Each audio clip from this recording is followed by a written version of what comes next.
Per 32.624 elettori di Castelfranco è già tempo di tornare alle urne. A 2 settimane dal primo turno, domenica e lunedì, infatti si vota per il ballottaggio per eleggere il nuovo sindaco della città.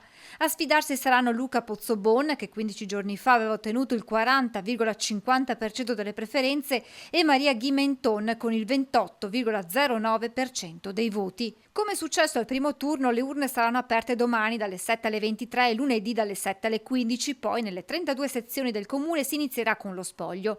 Gli elettori potranno esprimere la propria preferenza mettendo un segno sul nome del candidato o su una lista collegata. Rispetto al primo turno non è previsto il voto disgiunto. Per poter accedere ai seggi sarà necessario presentare un documento d'identità in corso di validità e la propria tessera elettorale. Nel caso siano terminati gli spazi disponibili o sia stata smarrita, è possibile chiederne una nuova all'ufficio elettorale del comune, che rimarrà aperto per tutta la durata delle operazioni di voto.